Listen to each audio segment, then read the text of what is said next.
And yeah, I'll show you some things that we've built and that we want to deploy on zkSync, on Era mainnet, and that we intend to experiment with. But also I want to inspire you to hack on this, because we have a lot of resources, a lot of contracts for you to play with, a lot of interesting stuff that nobody's ever done and that you have the opportunity to do, to be the first to do, which I think is really exciting, especially considering how we are moving, away from the simple JPEG aspect of the NFT space.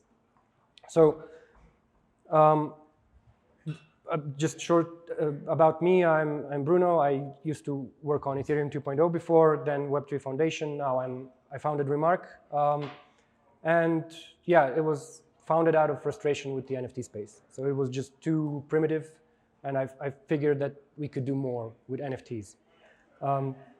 Turns out that resonated with a lot of people, so we actually did get some nice adoption. But we had been building for 2 years in a pretty obscure ecosystem, and so we just released our EIPs, our EVM contracts, that you can now play with on any EVM chain, including Era. And this is what we're going to be focusing on today. So you can always, by the way, hit me up on Twitter or Telegram. I'll do my best to reply as fast as I can. So NFTs 1.0 are basically just a JPEG. And in essence, even when you hear the now quite cringeworthy word metaverse, what people are generally talking about is logging in to a centralized game that's running on a central server and just reading a balance, whether or not you have that NFT, to let you log in. And that's nowhere near a metaverse, especially because you can actually run 10,000 copies of that same game in parallel and log into each one of them, which is the opposite of digital scarcity, which NFTs are supposed to promote. Additionally, you can sell your NFT while you're playing and nothing's going to happen. That's just not, NFTs contribute nothing here. They're just replacing username and password, which in a way is cool, but not at all useful on a grand scale. So if we move away from that and think about NFTs 2.0, so we have this set of standards, set of contracts that allow you to make NFTs into something more. And what that is up to you. This is why the frame is empty. You can put anything in here. The important part is that when you build an NFT on this technology, they're all mutually compatible. And these NFT Legos, NFT 2.0 Legos that we've built, work very well in isolation, but work excellently when combined. And when you take them all into one place, when you hook them up together, you end up with really powerful systems that you can build. As an example, the very first Lego is multi-asset NFTs. That's what multimedia refers to. And what this is, and this is documented in EIP 5773, you can have one NFT produce a different output based on the context in which it is being consumed. Think of an ebook that is a PDF file and an audio file at the same time. And if you load it into Spotify, it'll just play.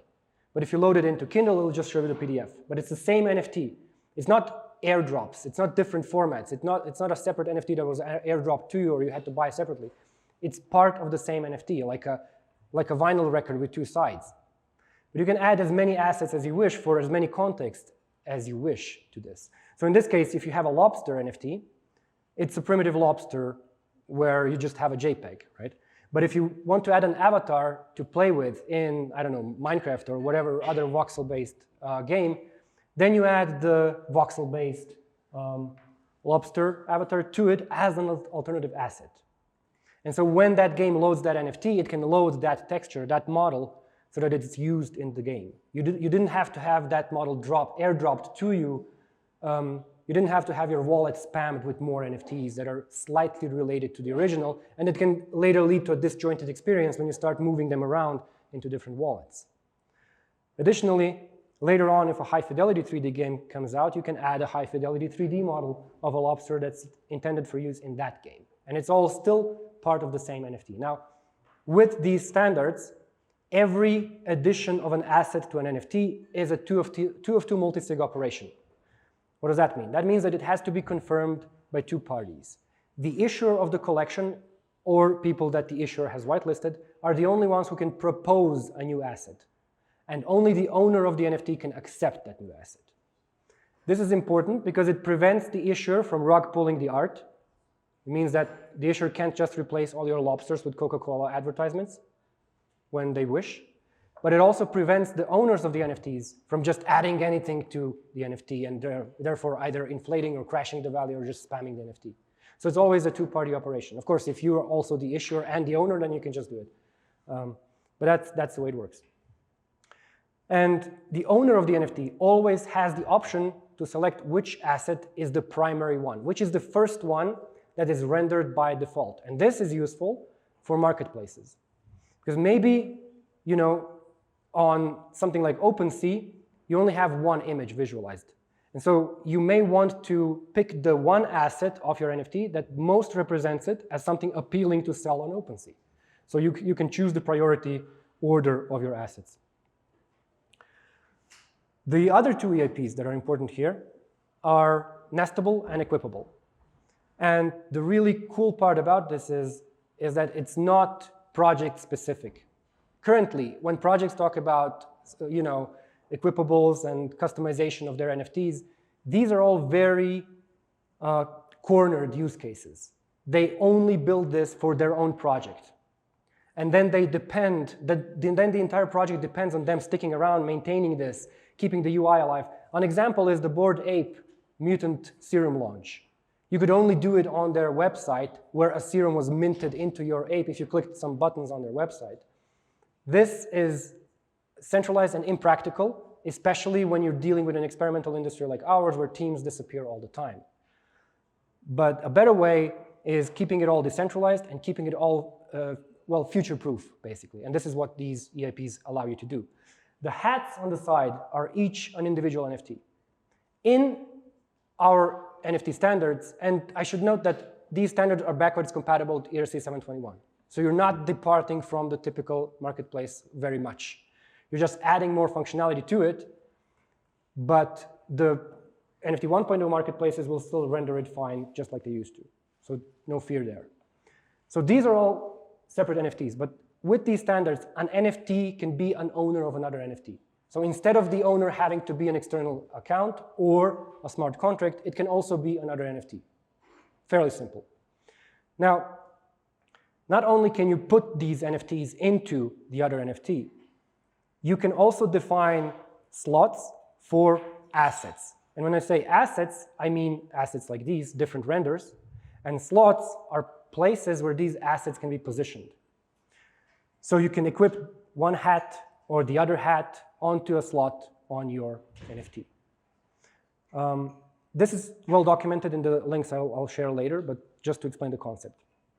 Now, what happens when you have the different asset and obviously the art of the hat no longer matches that asset? You know, these hats are not voxelated, so it would look silly if it would be equipped onto a voxelated avatar. And this resonates with the, you know, ancient gamer complaint against NFTs, where gamers would say NFTs are stupid for games because you can't take a Fortnite skin and equip it in Borderlands or whatever, which is true. But with multi-asset, you can, because that one NFT has one skin file for one game and another skin file for another game. So now this problem has been resolved. And so this applies to this case as well. If we make another asset for the hat, which is just a standalone NFT on its own, and we add this voxelated hat asset to it, now we have an asset that is compatible with the voxel lobster. And so now the lobster can have a hat in either his regular form or the voxel form. But what if later a completely unrelated new collection comes up and they also launch on NFTs 2.0, but they have zero connection to you. But they also want to be able to use these equippables. So use this other NFT to plug it into their own collection and so on. Why would they want to do this? Because today, when new collections launch, when new NFT projects launch, they're by definition vampire attacking each other. They're all fighting for the same user base, fighting for the same volume, fighting for the same traffic and collectors. But if you're all sharing the same base of collectibles, equippables, if you can all benefit from one another, then you kind of avoid the problem of leaving a massive pile of money on the table in the form of cross-collection royalties. Because now you can make an equippable that is compatible with all the collections out there very easily, which is an enormous reach. So what do we do now when our assets are not compatible with the art of the new collection? This is a completely different. So it doesn't have to be always anthropomorphic animals.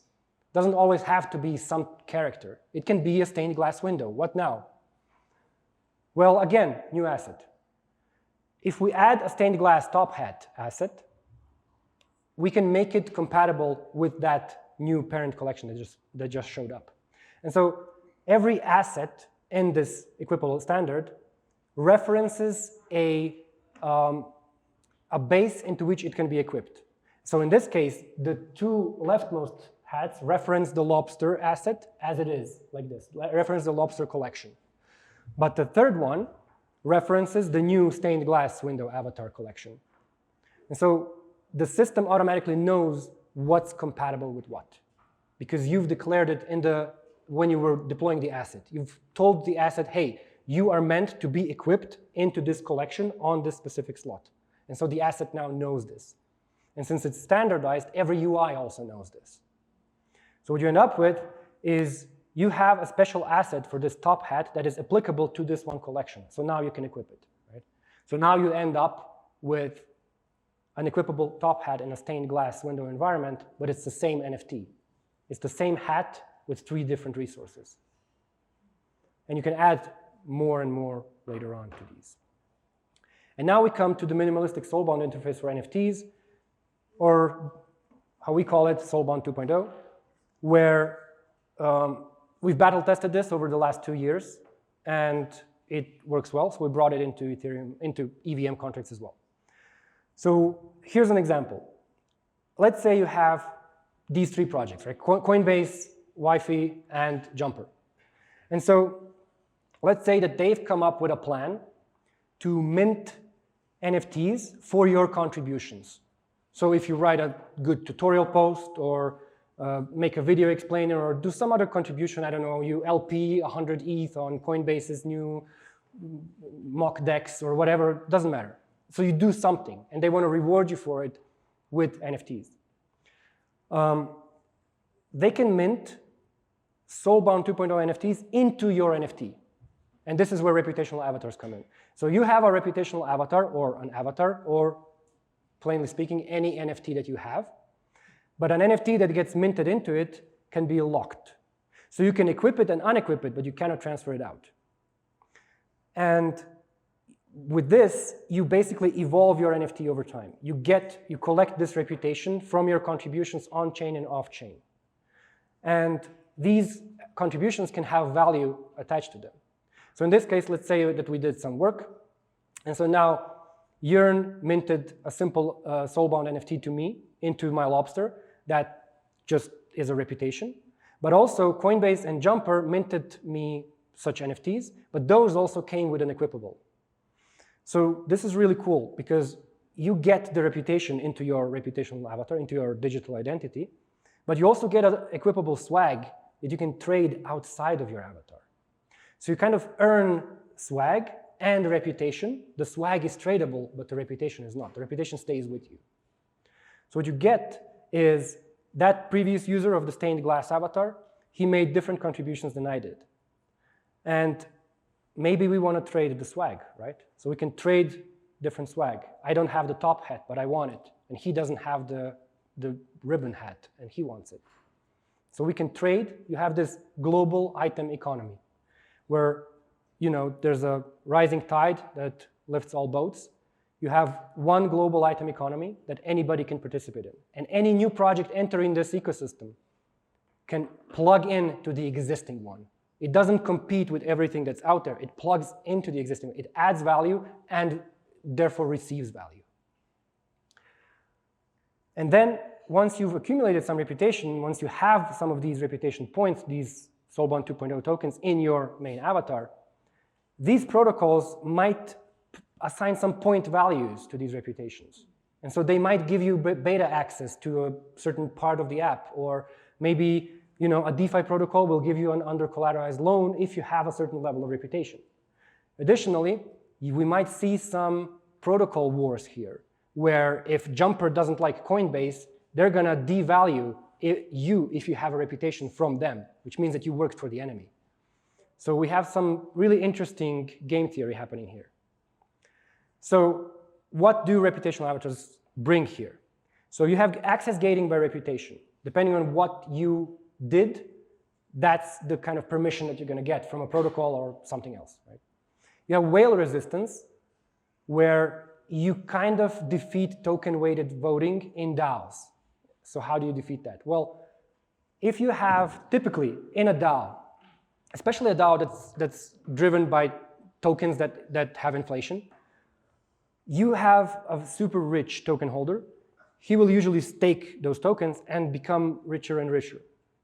This is generally not a problem, but with voting it is, because their voting power also increases infinitely, and there's no way to catch up to them. Here, we all start at level 0 of reputation. And depending on how much you participate in the governance of a protocol, you get the reputation for your participation. And so it can happen that over time, a small fish holder can become 100 times more powerful than a mega whale who never participated in governance. Now, you can add some more weighing mechanics in here, like maybe your tokens are worth some multiplication of a ratio of the reputation that you hold or whatever. This is all project dependent. We don't want to deal with this. We just provide the technology.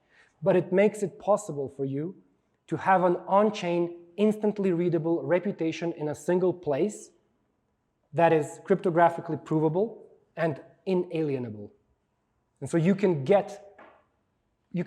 basically reward with more vote weight the people who are actually participating in your protocol, which I think is a big deal today. There's also the zero-sum game resistance with the global item economy, where let's say, for example, this system is perfect for games, right? You have an avatar. That avatar has a backpack that's also an NFT. That backpack contains other NFTs. Those NFTs can be equipped into slots on the avatar itself. So this is a perfect setup. But also, if you go the Soulbound 2.0 route, that avatar can have a brain NFT. That brain NFT is soulbound to the avatar, and it has slots for skills. And so you can collect skills that are also non-transferable NFTs inside of your avatar that you can equip into the slots in the brain. So you can set up your avatar on what it's specializing at the moment. When the character collects enough reputation, you can implement a burning mechanic where you say, burn 10 XP to get a new level. A new level is, in fact, a new asset. And so you add a new asset that has different slots that now supports different skills. So you can level up and have character progression systems that are fully on-chain without relying on a centralized database or indexer. It all happens on-chain through this. And as these ecosystems grow, as people actually own their experience, as they play and exit the game with a slightly more valuable NFT every time, you actually add to the entire economy by joining the ecosystem, contributing more equippables and more items, and plugging into the existing ecosystems. But also, let's say that you've minted a really cool hat, and you've made it compatible with 10,000, I don't know, ducky warriors in a duck war game. And so you now have the rarity of the hat be 1 in 10,000 because you've only minted one hat. But then a new collection, new game comes out that has warrior chickens. And so now they've decided, I'm going to make this warrior chicken NFT compatible with the hat. Now the rarity of your hat is 1 in 20,000. So just by expanding the ecosystem of equippable compatibility, which is built into this set of contracts, you just add value to everybody who's involved in the entire development, right? So this is the global item economy. It also applies, like people ask, why would somebody like Epic Games tune into this? Or why would they relinquish control over Fortnite skins, right? That's really close-minded thinking because yes, they do have monopoly right now, and they're very popular right now.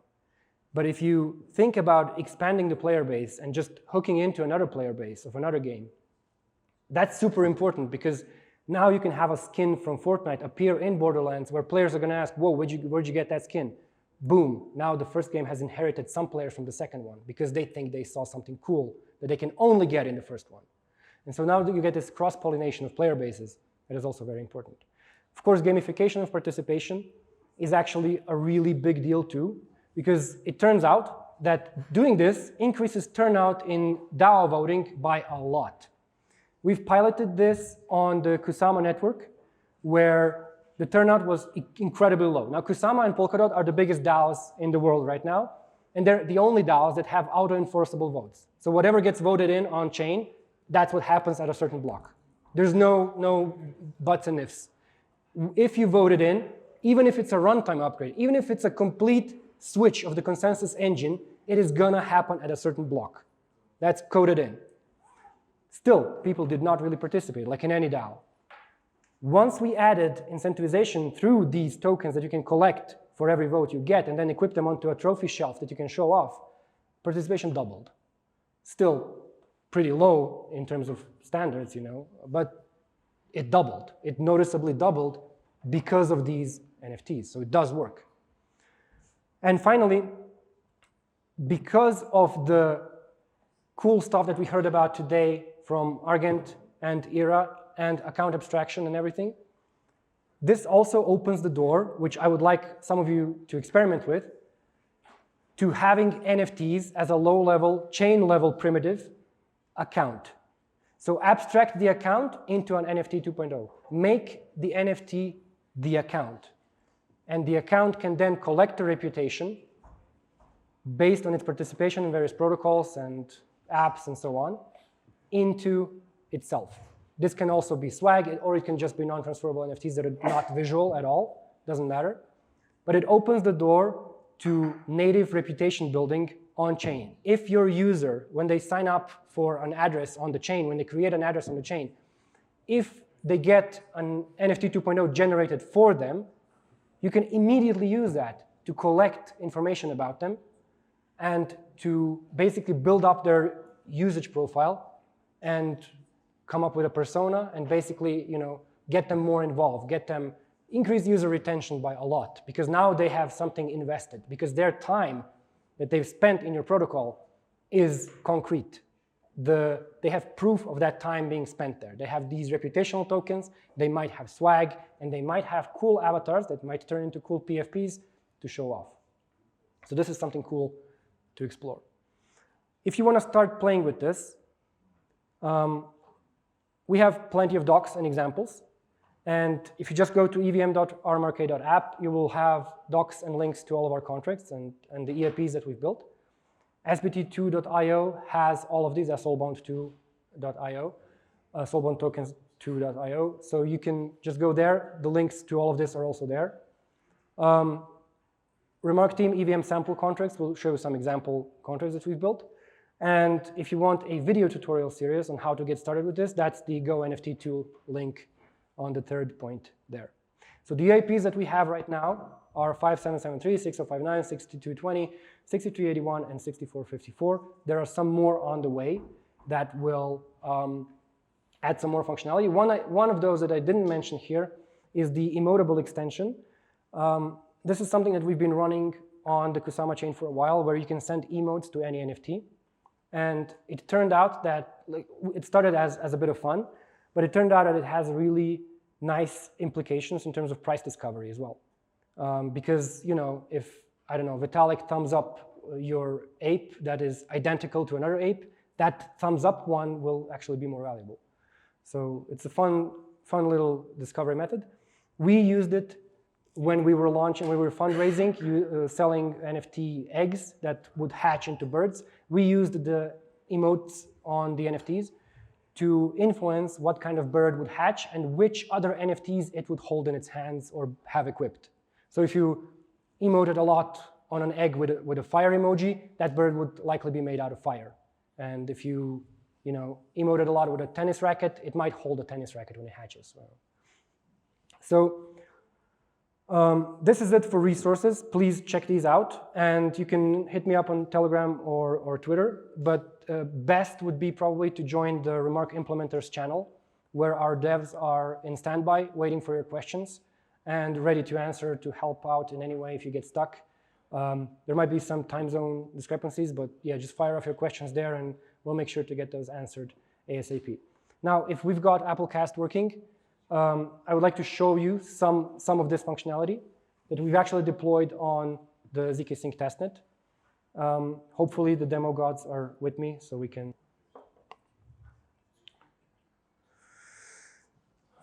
Okay. So here, so let me just first show you the EVM docs. So if you go to the EVM docs, you will find all the examples here. So you have like plenty of material.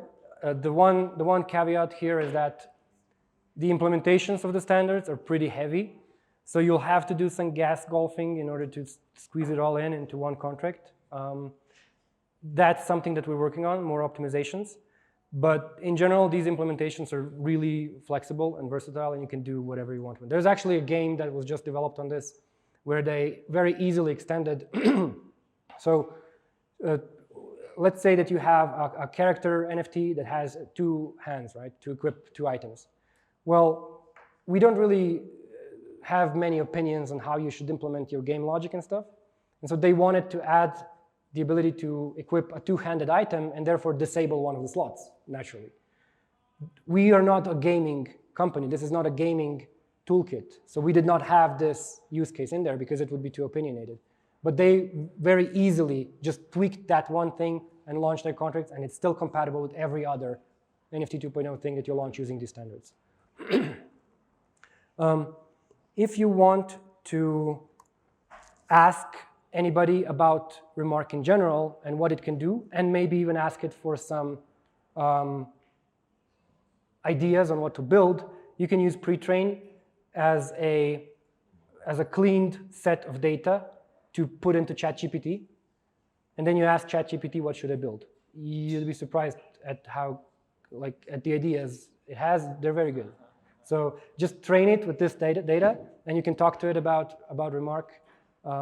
It'll tell you lots of interesting things. Then we have this thing here. So I want to show you. So Singular is our NFT marketplace where we trade these NFTs. And this is the test branch of it that's deployed on zkSync's testnet. The main branch, singular.app, is still working with Kusama, so you shouldn't use that unless you want to. What this is the Kanaria. So our project with which we fundraised was called Kanaria. These birds that hatch from eggs, they were Kanaria. And this is Kanaria number 1. This is the first one. It has 3 different assets. It's the world's first multi-asset NFT. One is this drawing, this image. The other one is the composable bird that you can equip with items and stuff. I'll show you that. And the third one is video of the actual statue that was made in honor of this NFT that sits in my office. If the internet will allow us to load this.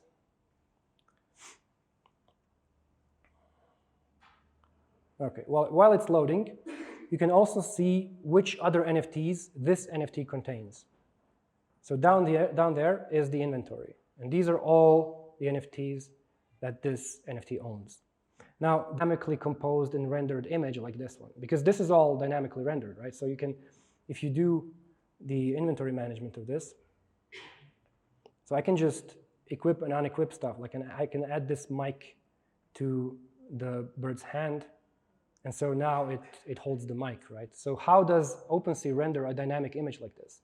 Well, we have, for composables and for old school marketplaces, we have a thumbnail uploaded alongside every composable image that's basically the same for the whole collection. So it's going to be like a placeholder.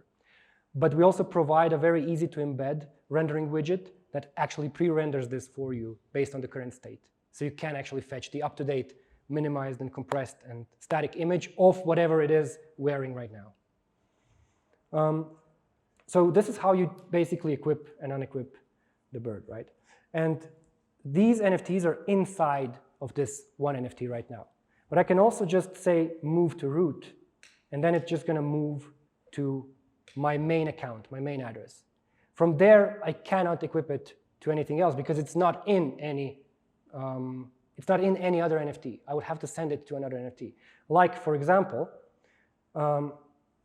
this is a laptop table NFT. And so this is just a separate NFT like any other. But I can just add it to another NFT, right? And hold on. Yeah, I don't know the address of this. Let me try and find it.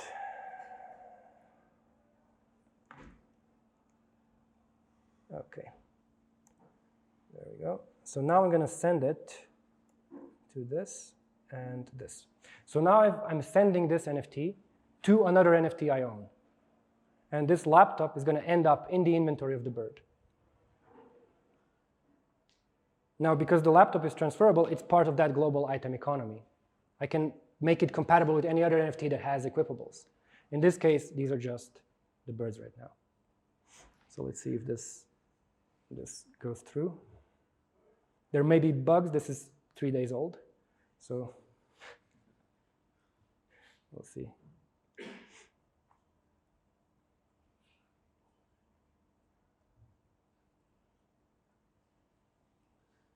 Yeah, this looks like it.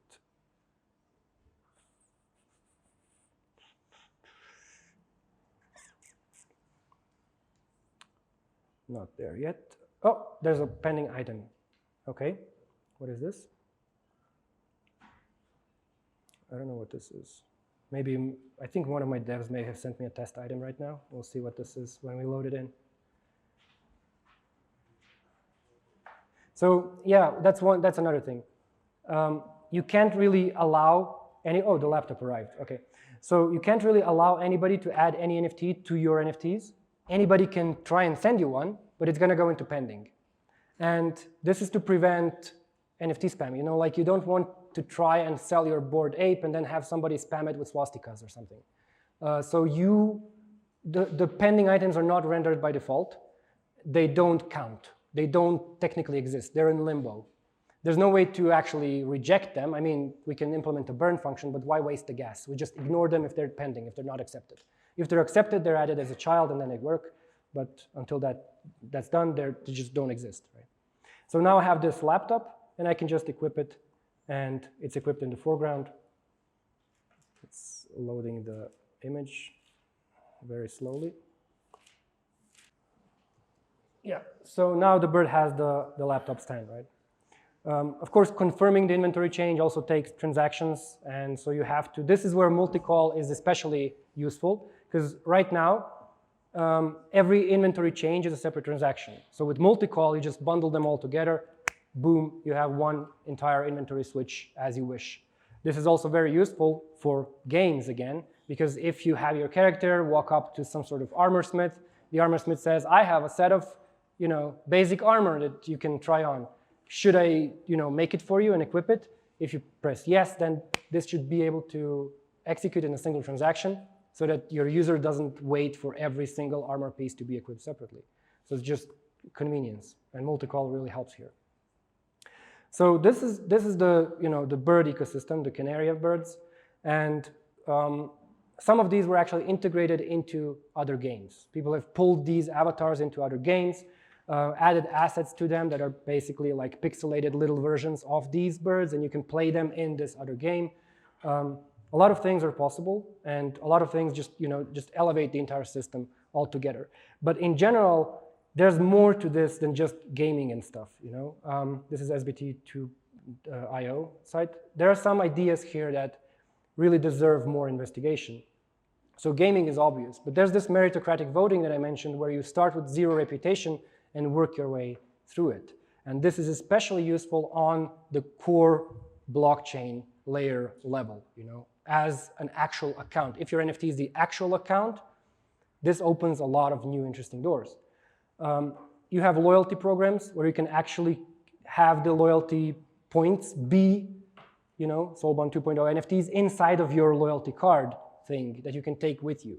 And again, if you have something like, I don't know, Garmin, and you've collected your running badges or whatever badges, if Garmin goes down, this year or the next, everything you've done in that app, in that environment is gone with them. You don't own any of your experience.